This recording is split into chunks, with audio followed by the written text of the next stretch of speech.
It was many and many a year ago, in a kingdom by the sea, that a maiden there lived whom you may know by the name of Annabel.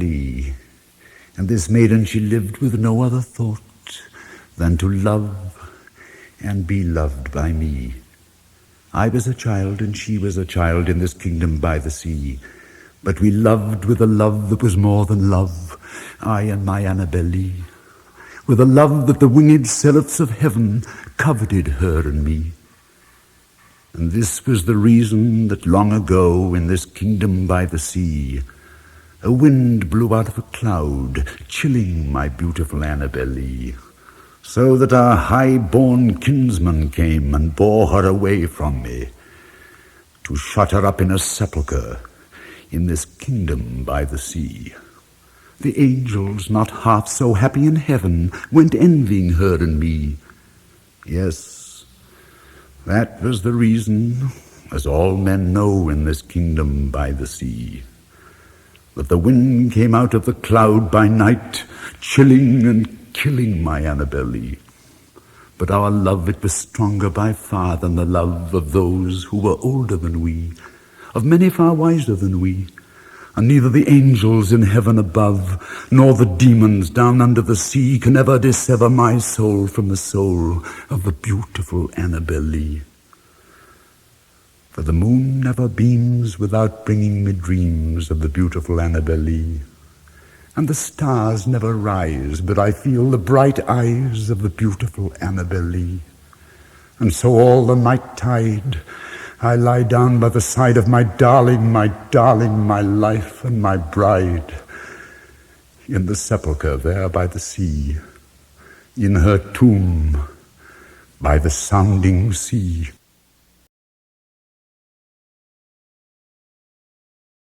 For the most wild yet most homely narrative which I am about to pen, I neither expect nor solicit belief. Mad indeed I be to expect it, in a case where my very senses reject their own evidence. Yet mad am I not, and very surely do I not dream. But tomorrow I die, and today I would unburden my soul. My immediate purpose is to place before the world plainly, succinctly, and without comment, a series of mere household events. In their consequences, these events have terrified, have tortured, have destroyed me. Yet I will not attempt to expound them. To me they have presented little but horror. To many they will seem less terrible than barroques. Hereafter perhaps some intellect may be found which will reduce my phantasm to the commonplace, some intellect more calm, more logical, and far less excitable than my own, which will perceive in the circumstances I detail with awe nothing more than an ordinary succession of very natural causes and effects. From my infancy I was noted for the docility and humanity of my disposition. My tenderness of heart was even so conspicuous as to make me the jest of my companions.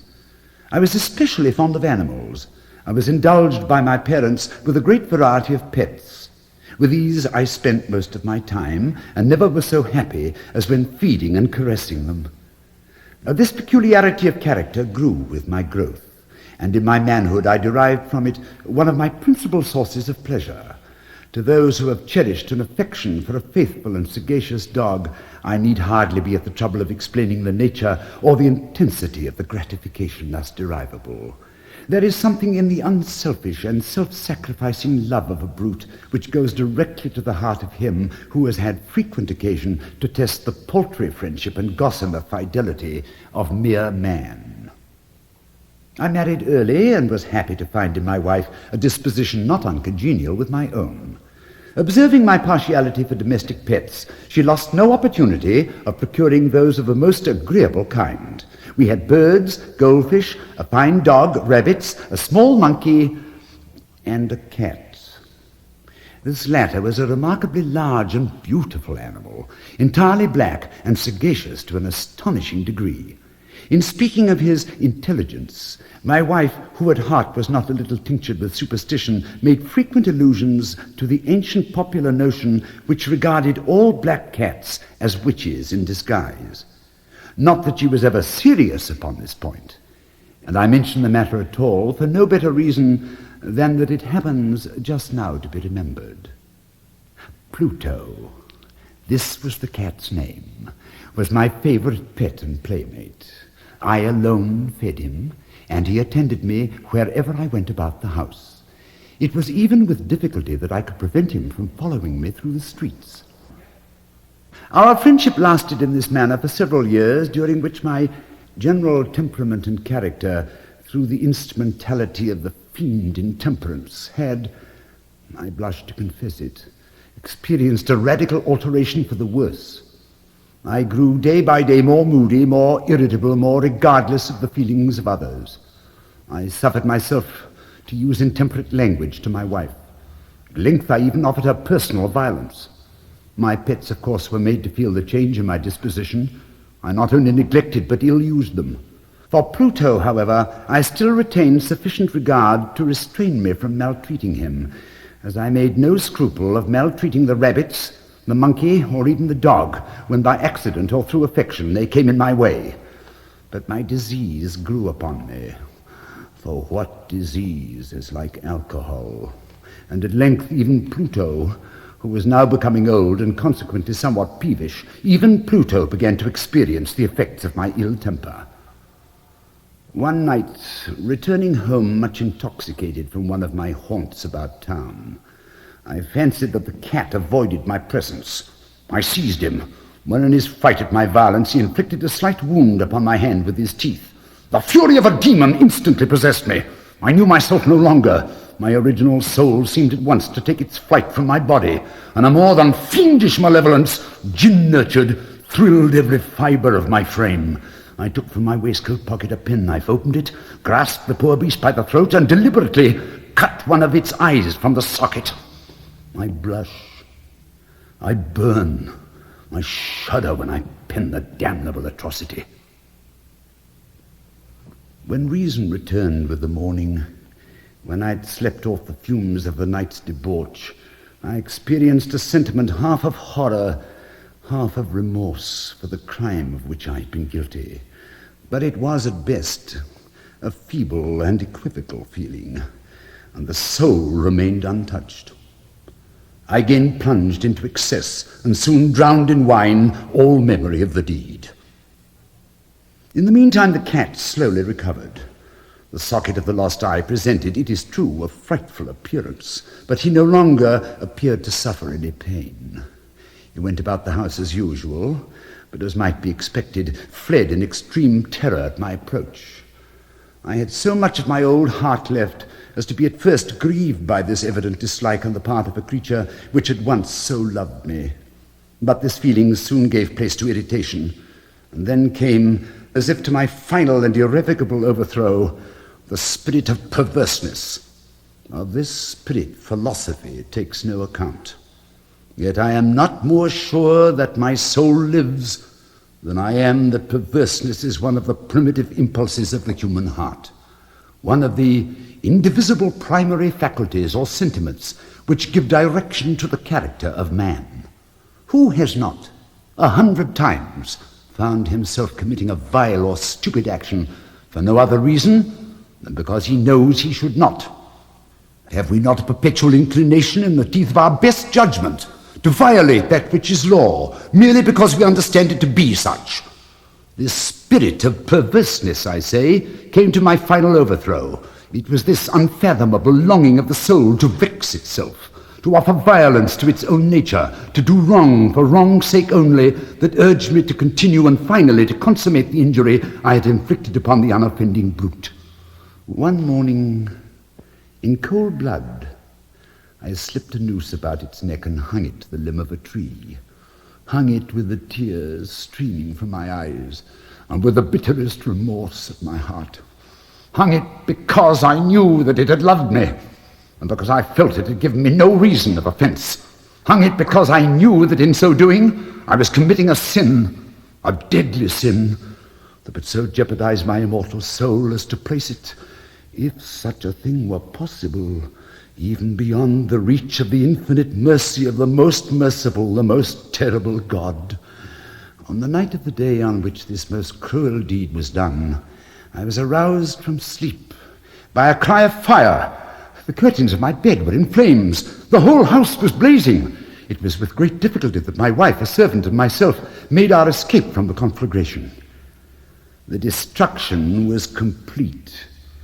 My entire worldly wealth was swallowed up, and I resigned myself thenceforward to despair. I am above the weakness of seeking to establish a sequence of cause and effect between the disaster and the atrocity, but I am detailing a chain of facts and wish not to leave even a possible link imperfect. On the day succeeding the fire, I visited the ruins. The walls, with one exception, had fallen in. This exception was found in a compartment wall, not very thick, which stood about the middle of the house, and against which had rested the head of my bed. The plastering had here in great measure resisted the action of the fire, a fact which I attributed to its having been recently spread. About this wall a dense crowd was collected, and many persons seemed to be examining a particular portion of it with very minute and eager attention.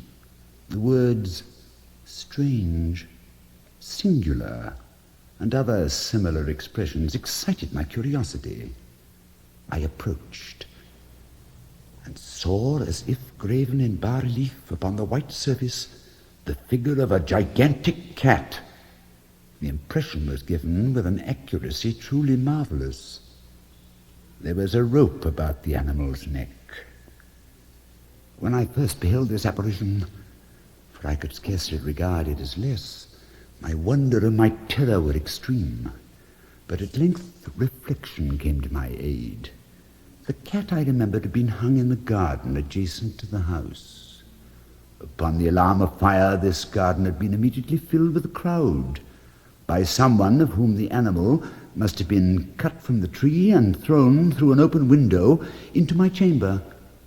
This had probably been done with a view of arousing me from sleep.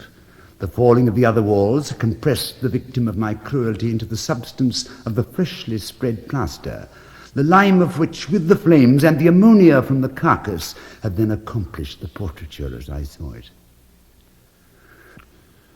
Although I thus readily accounted to my reason, if not altogether to my conscience, for the startling fact just detailed, it did not the less fail to make a deep impression upon my fancy. For months I could not rid myself of the phantasm of the cat, and during this period there came back into my spirit a half-sentiment that seemed, but was not, remorse. I went so far as to regret the loss of the animal, and to look about me among the vile haunts which I now habitually frequented, for another pet of the same species and of somewhat similar appearance with which to supply its place. One night, as I sat half stupefied in a den of more than infamy, my attention was suddenly drawn to some black object reposing upon the head of one of the immense hogsheads of gin or of rum, which constituted the chief furniture of the apartment. I had been looking steadily at the top of this hogshead for some minutes, and what now caused me surprise was the fact that I had not sooner perceived the object thereupon. I approached it, touched it with my hand. It was a black cat, a very large one, fully as large as Pluto, and closely resembling him in every aspect but one.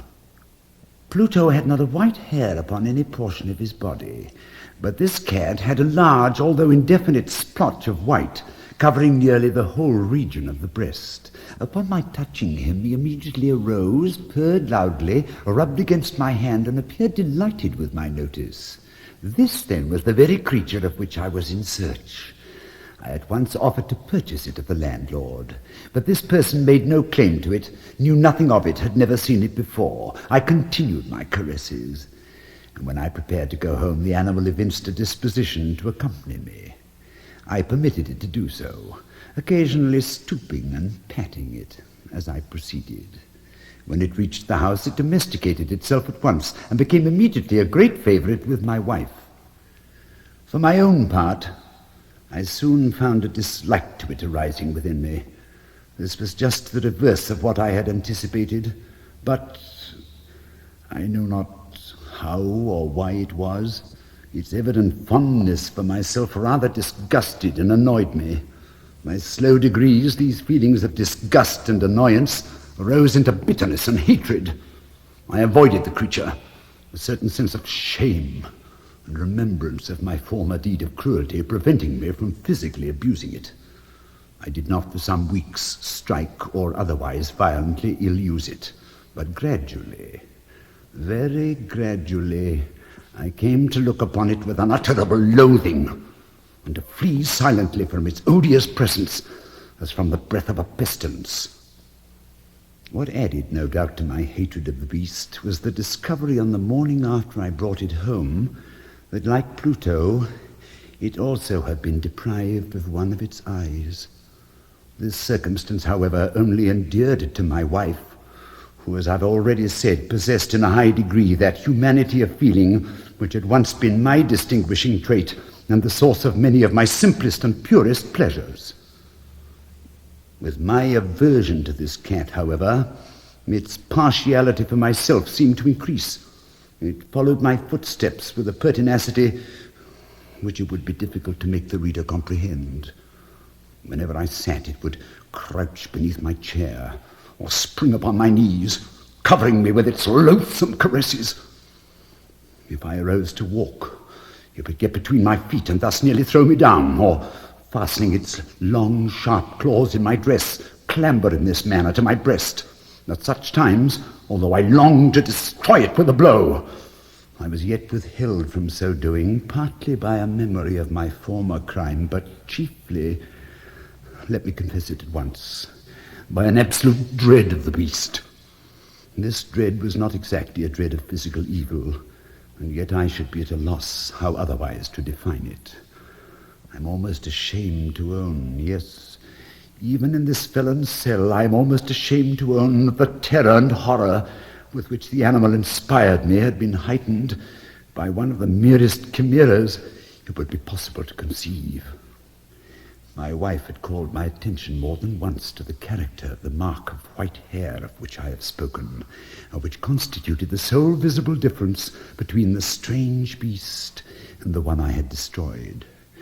The reader will remember that this mark, although large, had been originally very indefinite, but by slow degrees nearly imperceptible, and which for a long time my reason struggled to reject as fanciful, it had at length assumed a rigorous distinctness of outline. It was now the representation of an object that I shudder to name. And for this above all I loathed and dreaded, and would rid myself of the monster had I dared. It was now, I say, the image of a hideous, of a ghastly thing, of the gallows. Oh, mournful and terrible engine of horror and of crime, of agony and of death. And now I was indeed wretched beyond the wretchedness of mere humanity. A brute beast, whose fellow I had contemptuously destroyed. A brute beast, to work out for me, a man fashioned in the image of the high God. So much of insufferable woe. Alas, neither by day nor by night knew I the blessing of rest any more.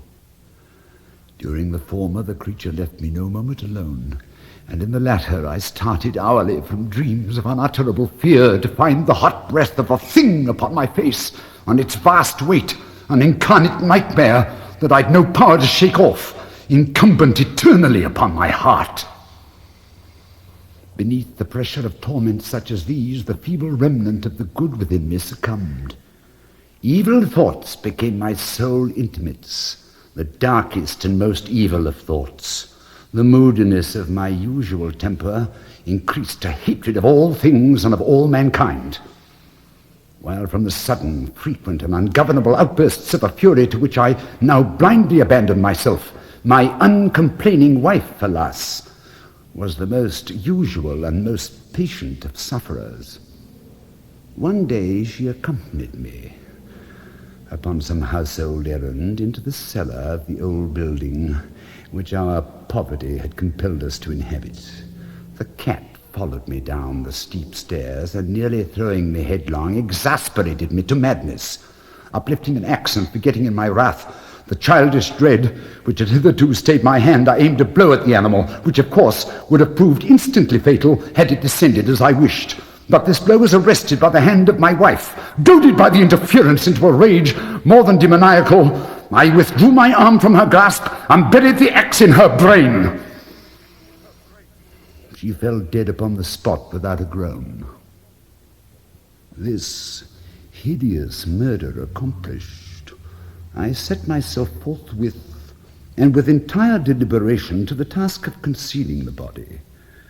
I knew that I could not remove it from the house, either by day or by night, without the risk of being observed by the neighbors. Many projects entered my mind. At one period, I thought of cutting the corpse into minute fragments and destroying them by fire. At another, I resolved to dig a grave for it in the floor of the cellar. Again, I deliberated about casting it in the well in the yard, and packing it in a box as if merchandise, with the usual arrangements, and so getting a porter to take it from the house. Finally, I hit upon what I considered a far better expedient than either of these. I determined to wall it up in the cellar, as the monks of the Middle Ages are recorded to have walled up their victims. For a purpose such as this, the cellar was well adapted.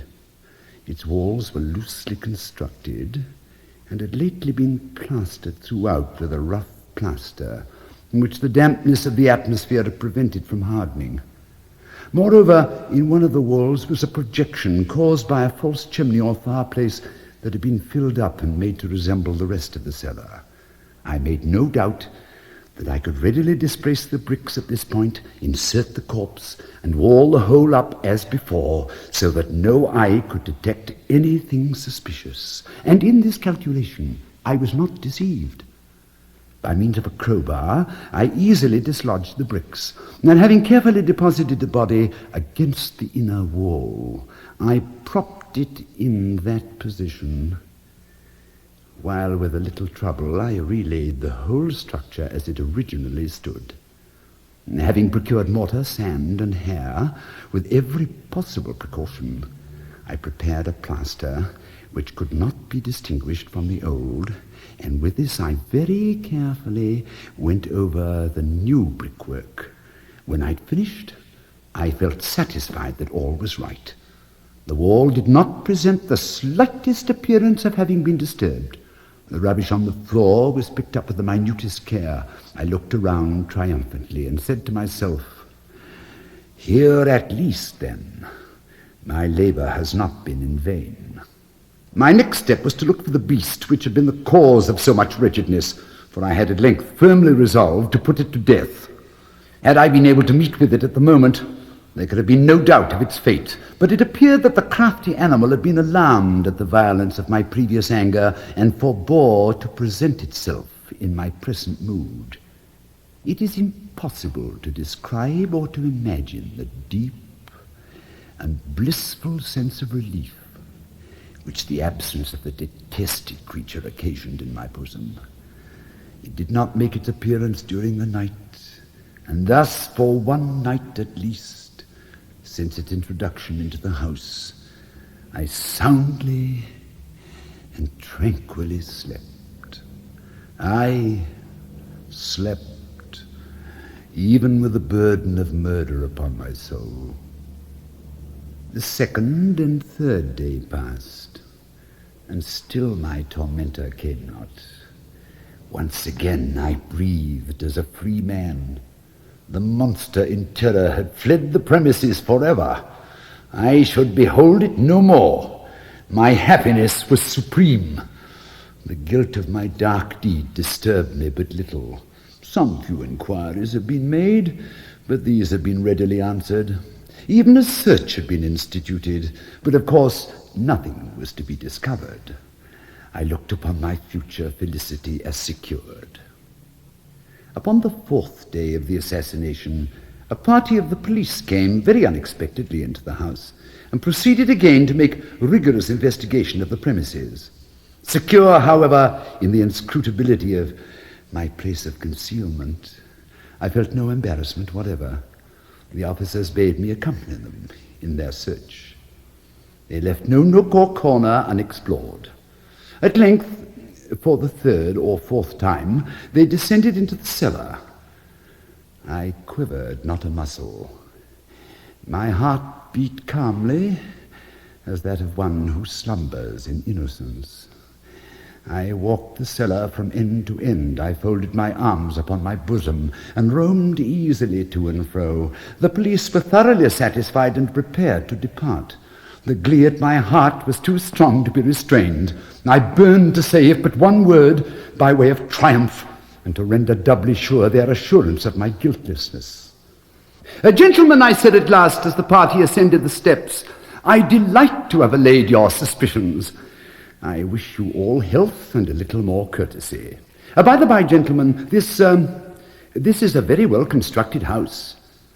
In the rabid desire to say something easily, I scarcely knew what I uttered at all. I may say an excellently well-constructed house. These walls, are you going, gentlemen? These walls are solidly put together. And here, through the mere frenzy of bravado, I rapped heavily with a cane which I held in my hand upon that very portion of the brickwork behind which stood the corpse of the wife of my bosom. But may God shield and deliver me from the fangs of the arch-fiend! No sooner had the reverberation of my blows sunk into silence than I was answered by a voice from within the tomb, by a cry, at first muffled and broken, like the sobbing of a child, and then quickly swelling into one long, loud, and continuous scream, utterly anomalous and inhuman, a howl, a wailing shriek, half of horror and half of triumph, such as might have arisen only out of hell, conjointly from the throats of the damned in their agony, and of the demons that exult in their damnation. Of my own thoughts, it is folly to speak. Swooning, I staggered to the opposite wall. For one instant the party on the stairs remained motionless, through extremity of terror and awe. In the next, a dozen stout arms were toiling at the wall. It fell bodily. The corpse, already greatly decayed and clotted with gore, stood erect before the eyes of the spectators. Upon its head, with red extended mouth and solitary eye of fire, sat the hideous beast whose craft had seduced me into murder, and whose informing voice had consigned me to the hangman. I had walled the monster up within the tomb.